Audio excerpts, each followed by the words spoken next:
Now let me ask you a question, and I want you to be honest. If it came down to the wire, do you know what it takes to survive the shock, fear and stress of a violent attack?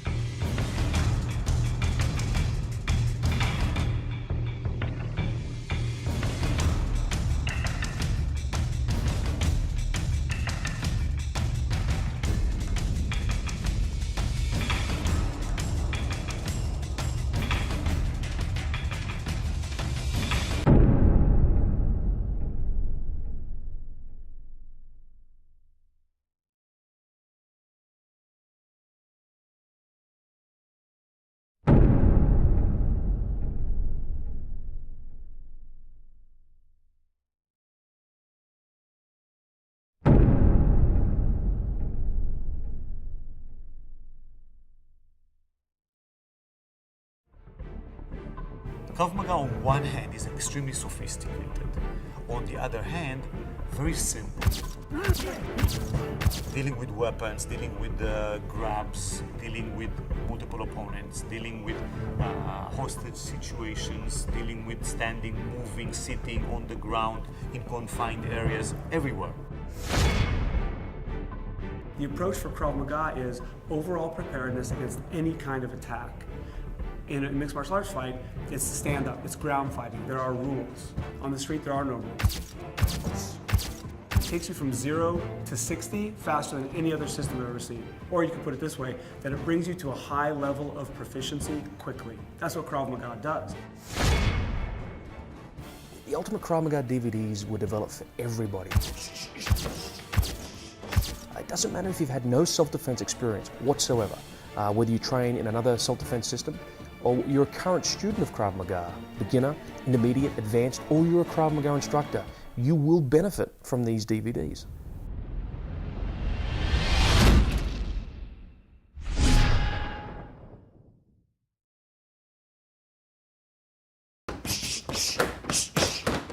So let's recap.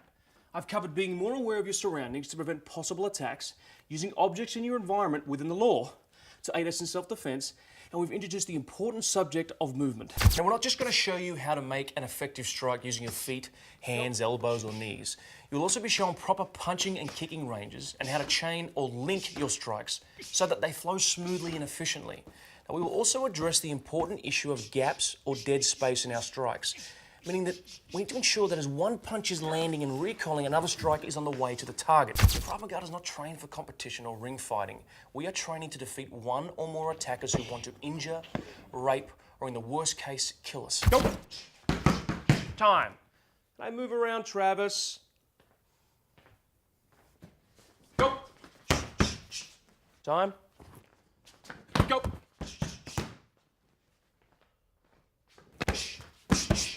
What was Travis doing? As he was striking the pad and recoiling, the second strike was delivered, eliminating the dead spaces or gaps.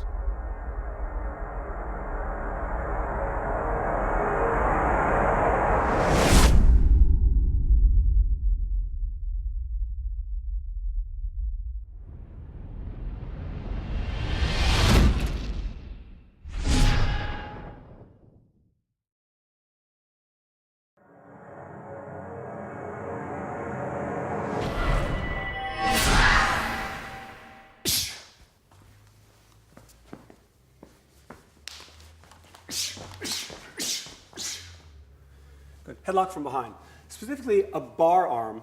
The headlock comes on from behind. If I had time, I would tuck my chin early. Even before the headlock came on, if I realized he was here, relax your hands, if I realized the attack was coming, I would tuck my chin. I'm going to assume right now that I don't have that time. I'm totally surprised, and this happens to me.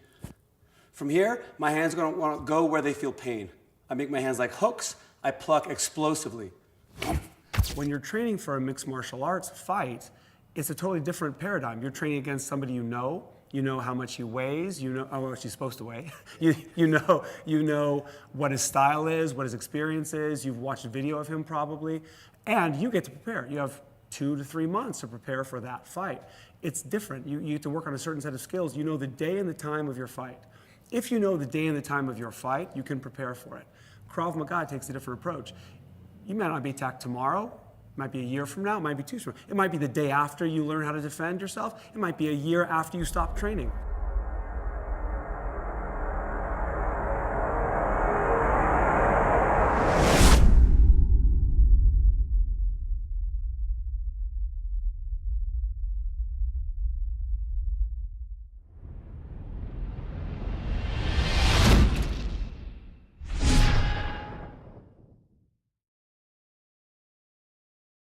Fights are messy, savage, and violent, period.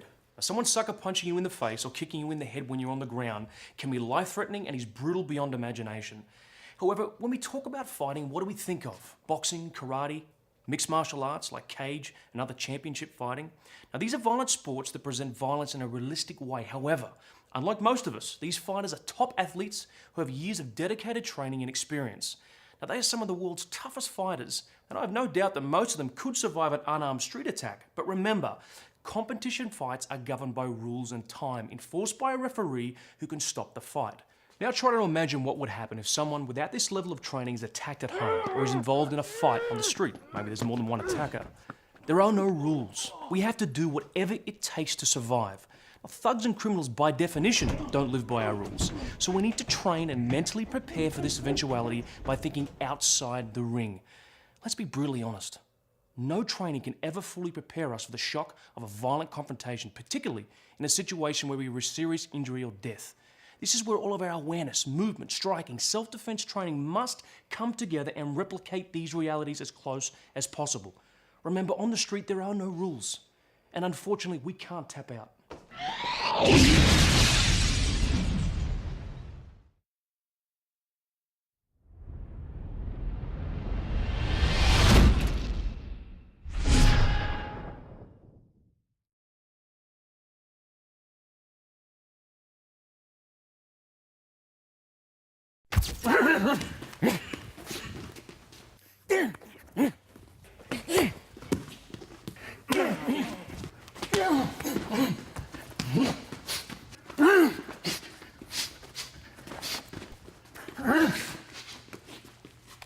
I'm sure that within the next few years, 5 to 10, Krav Maga will have a strong foothold in all the sectors of self-defense, realistic self-defense and fighting skills.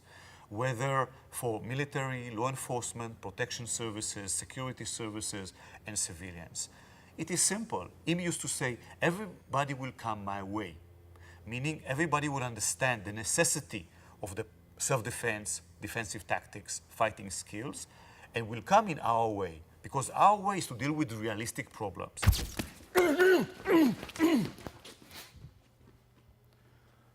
What happens if the attacker is using the other hand while making the threat? Meaning he's pushing me. He's pushing me, he wants to send me somewhere, to distance myself from him. So, when he is doing that, I'm deflecting his push. Deflecting the push and sending my other hand for redirecting the line of fire.